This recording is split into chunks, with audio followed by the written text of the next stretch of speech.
What's up, friend? Thank you so much for tuning in to Fun Ahead TV. Today, we are continuing work on this beautiful steed, a 986.2 Base Model Boxster of the 2001 model year variety. It belongs to a subscriber of mine. His name is Eric. He's a super awesome guy, huge Porsche enthusiast, big Fun Ahead TV fan, and has subsequently become a customer of mine. And so if you missed the last episode on this car, please do me a huge favor. Go back and watch that to get yourself up to speed on this ding-dang thing. This basically is a 121,000 mile Base Model Boxster.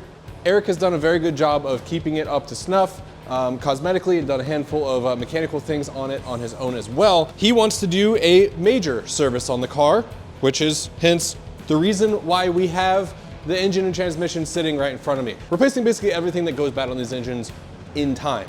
Aging rubbers and plastics, always the name of the game. I need a freaking t-shirt that says that. But today is teardown day. We took the engine and transmission out of the vehicle in the last episode, and today we start digging into this thing. So first things first, I need to get the transmission separated off the engine. Then we need to put this engine onto an engine stand. So enough talking, I'm gonna get right into it. Let's freaking do it. Rippin', tearin', the rippin' and the tearin'. Oh, shoot, hey, how's it going? You look like someone who has really good fashion sense. And if you're watching this video, it means you're someone who enjoys Fun Ahead TV. You wanna go support the channel? Please do me a huge favor by picking up either one of my premium full zip hoodies or my classic Fun Ahead TV tee. Both are for sale on my website. Thank you so much for supporting the channel. Many minutes later. Progress has been made, but man, is it slow freaking progress. I finally got the engine stand yoke attached to the engine after getting the clutch pressure plate and flywheel off of this thing. Why did the clutch pressure plate and flywheel removal take me so freaking long, you ask? Let's go take a look. Let's go take a look. So these teeny tiny little bolts right here that hold the pressure plate onto the flywheel, little Allen head bolts. I had to grind flat spots into these with a die grinder so that I could put my vice grips onto these and then put an Allen wrench in there. Otherwise, I was literally stripping these out like instantly. You don't put Loctite, red Loctite, the permanent stuff, on bolts with Allen heads, because again, you've got to overcome not only the friction of the flanged bolt having been tightened down, torqued down, but then you have to overcome the resistance from the red Loctite. Look at that freaking red Loctite residue. Dude, they caked this stuff in there. And for those of you saying, dude, that's a spinning mass that spins as fast as the engine. Yes, but it does not call for Loctite. I guarantee you it does not. Check the manual. Anyway, man, that was supremely frustrating, and what was supposed to be a 10-minute job of removing clutch pressure plate and flywheel so that we could then throw the engine up on our engine stand was half the afternoon. So thanks, previous guy who ever worked on this car. We are now in a position where we can begin actually making progress again. So I'm gonna go ahead and throw the engine up on the stand and then continue to take stuff apart. That being said, I'm at my time limit for the day. I need to go do stuff. So we will pick up with this tomorrow. Future me, take it away. Well, hey friend, it is now the next day. Let's go ahead and begin continuing work on Eric's super sick blue Base Model Boxster. Dude, is that the name of this car? Is that what we're calling this thing? Going from the budget Base Model Boxster over here to the blue Base Model Boxster? Kinda like it. All right, now to follow up with our drama from yesterday about the red Loctite. So you might be wondering like why we needed to take the clutch pressure plate and flywheel assembly off of the engine in order to continue work. Well, two reasons. One, as you can see, we have the yoke for the engine stand on the engine, and without the clutch pressure plate and flywheel gone, you cannot put this on the engine because that stuff is just way too thick. It goes out to about like right here, and you cannot physically put this on without taking that stuff off. Now it could be done without the engine on the stand. I've definitely done this exact job just on my lift table before, but it's more of a pain, and I really like to be able to turn the engine whichever way I want so that I can work on each respective bank. Now the main reason we needed to take the clutch pressure plate and flywheel off of the engine is that we're replacing the timing chain guides on this engine. And one of the bolts is right here. One of the two bolts that holds the upper timing chain guide on the engine, and it is normally covered up by the clutch pressure plate and flywheel, which comes exactly right here. It would be impossible to get tools in there for that. So you can see my dilemma here. Either don't replace that timing chain guide or get the clutch pressure plate and flywheel off so that we can do this job right. And we need to do this job right. Now that we have removed all of that, we've got our engine on the stand, we can get access to that timing chain guide bolt, we can officially continue on and actually start taking this engine down. So let's pick up where we were supposed to have been early yesterday afternoon and start taking some stuff off this engine. So we're gonna go ahead and start taking bank one apart, which will be very exciting because then we can actually see what the condition of these internal components are. I'm eager to do this. Let's roll the time lapse.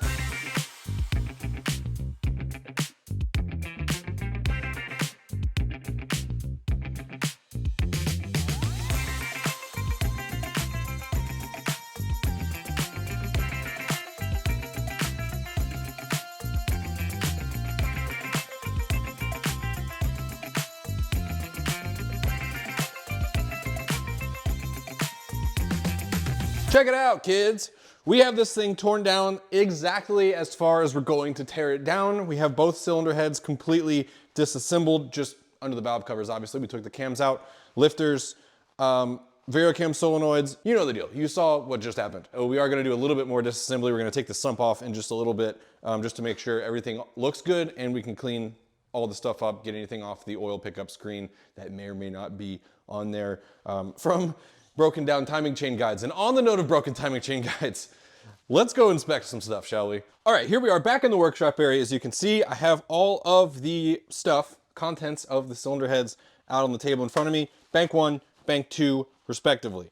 Let's go ahead and analyze some stuff. So to preface this analysis, if you're unfamiliar with these engines, keep in mind this is an almost 25-year-old engine with 121,000 miles. Overall, they're quite reliable engines, contrary to what people say on forums. They do have their things, but you can kind of get ahead of that by doing some preventative maintenance. What they are known for is things that break down over time, which literally any engine would be prone to having happen. And what I mean by that is plastics and rubbers. I always say this on the channel, rubbers and plastics, always the name of the game. These just deteriorate over time, they dry rot and they break down. And in this engine, in most engines, the timing chain guides, the things that support your timing chains and keep them on the correct path, are kind of a rubbery plastic, and over time those break down. In addition, there are things like the lifters, these hydraulic lifters. These can tend to go bad. They have seals inside of them, probably rubber seals, that hold the oil within them, because these take up the slack between the valve and the camshaft. So they're kind of like self-tolerancing, and you don't have to adjust tappets or anything like that. So very nice, you don't have to go in there every so often and adjust the tappets, but these do go bad. And when they do, they don't hold oil, and then you get kind of a ticking sound because these things get deflated and they compress. So the timing chain guides, we will analyze very closely, the lifters as well, and we'll just kind of take a look at everything else. The journal bearing caps for the cams, just make sure that nothing was rubbing weird or doing anything bizarre. So with all that being said, let's go ahead and dive right in. Okay, let's start talking rubbers and plastics. Let's look at the timing chain guides first. These are the ones that help support the chains that go from the intermediate shaft out to the exhaust cam. So one of them is the guide one. They basically, this one, this straight one, it just kind of holds the timing chain in a straight orientation. And then this is the tensioning guide. You can see it's got a nice arc to it. And this is where the timing chain tensioner pushes up against this guide to keep tension in the chain so it doesn't skip teeth and lose time. The tensioning guide is the one that is known to have more wear, but these actually look extremely good. Hopefully I can get this in the camera enough. Try to get some good light angle in there, but you can see where the chain has been running, but oftentimes these will get kind of like pitting towards, especially towards the top near where the tensioner is. And these don't have that. They've got like little grooves in them, but nothing severe in terms of, you know, any kind of plasticky rubber removal, material removal there. So these could have gone for a very long time yet, but you know, never bad to replace these. The ones from Bank 2 were honestly very, very similar. You can actually see a little bit of wear on this this straight guide here, but then, you know, very, again, similar story. He had a little bit of material removal towards the top here, but nothing severe. All right, so those pass, but obviously we'll be going ahead and replacing those anyway. Let's now look at the timing chain guides that are known to get really ugly, and that is the Variocam pads. So with that, let's pull up the Variocam solenoid from bank 1 here and take a look at it. So this is basically a dual purpose unit right here. This is both a solenoid that adjusts the cam timing, intake cam timing relative to the exhaust cam, and it is a tensioner.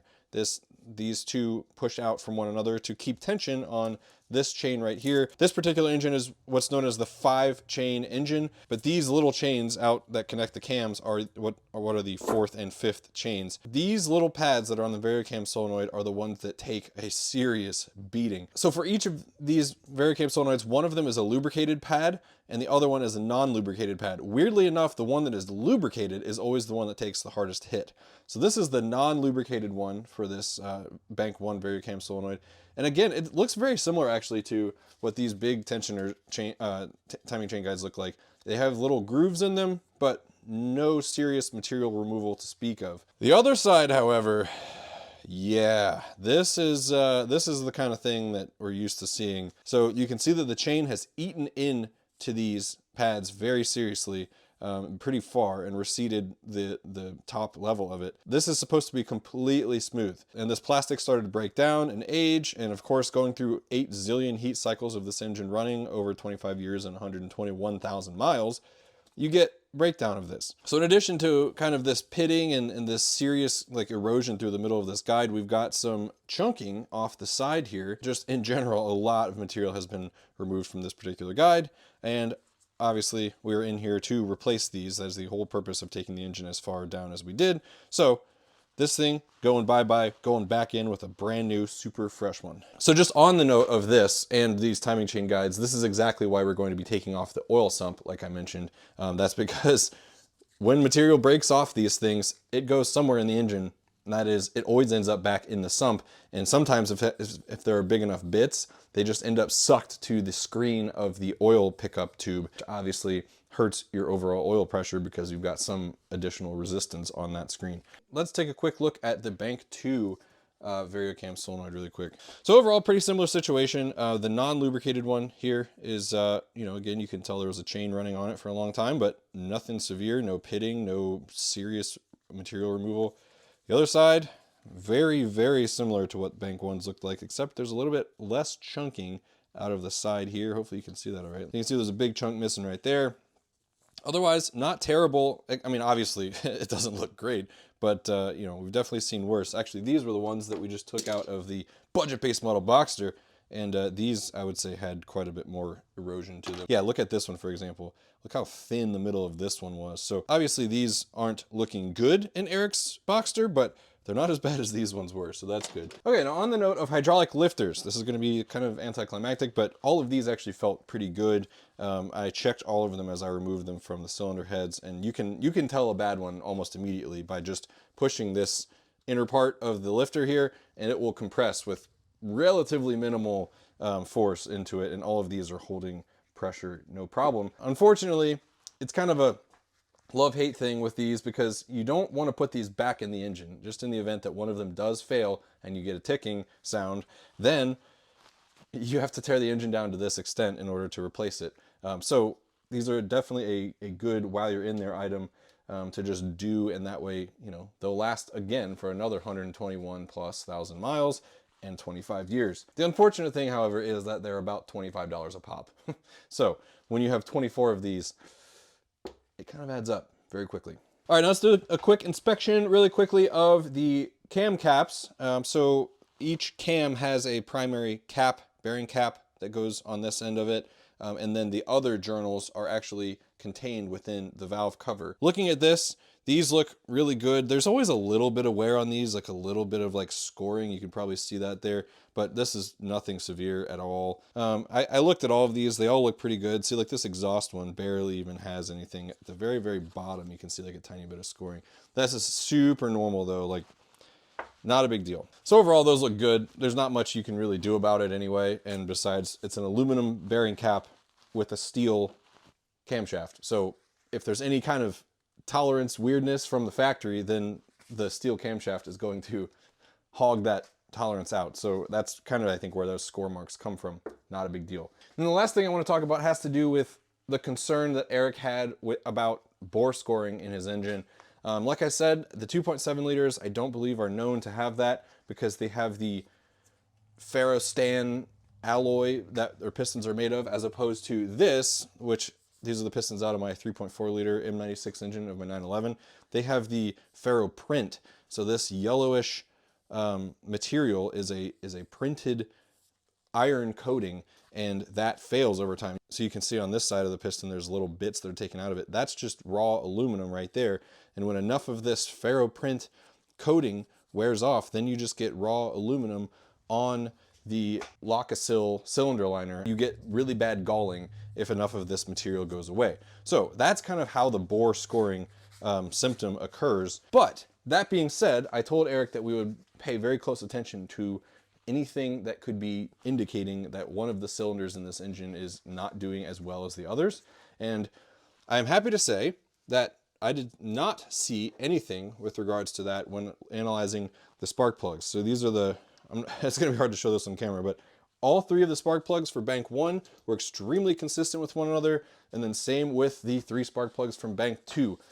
I didn't see any abnormalities, nothing stood out to me. All 6 cylinders are firing very consistently with one another, so that's good. And why is that a thing? Well, because if you do get bore scoring, then that one cylinder or 2 cylinders that are scoring are starting to burn more oil, and that oil burn would in fact show on the spark plug. So that's why we pay attention to how that's looking. So with all of that analysis, Eric, I am very happy to report that your engine is in very good shape based on everything that I am seeing here. And when we go back together with all of these brand new parts that are going to be going back in this thing to refresh so many of these parts that are old and worn out, your engine is going to be in such good shape for a very, very long time, sir. And I'm so excited for you. Let's go ahead and pull off that sump just to make sure that everything else, in fact, on the lower end of the engine looks good, and then button that up and we can officially say we're at the halfway point of this teardown analysis, everything. We can start cleaning stuff up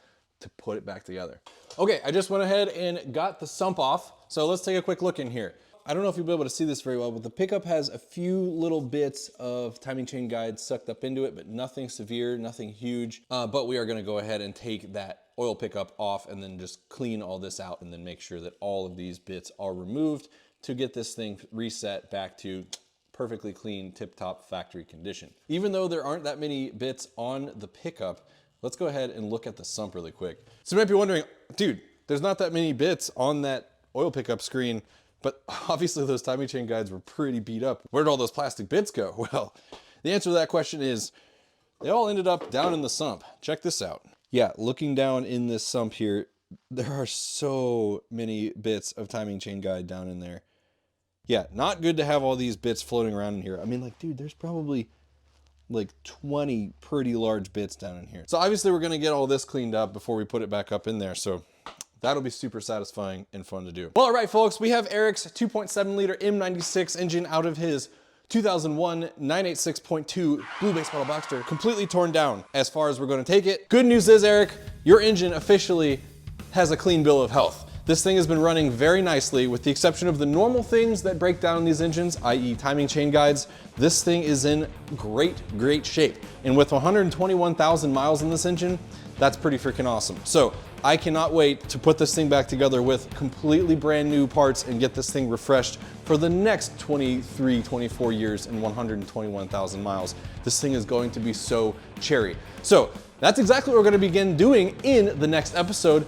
Please subscribe if you want to see that, because always have super sweet Porsche content or various other automotive content coming down the pipeline to you via Fun Ahead TV every single week. Also, please hit the like button if you enjoyed this video and found it entertaining or just helpful or whatever. If you like this video at all, please just hit that like button. It helps out my channel immensely. Thank you all so much again for being here today. I appreciate each and every one of you. Yes, you, I'm looking right at you, and I will see you all in the next video. Later, friend. Rippin', tearin', the rippin'.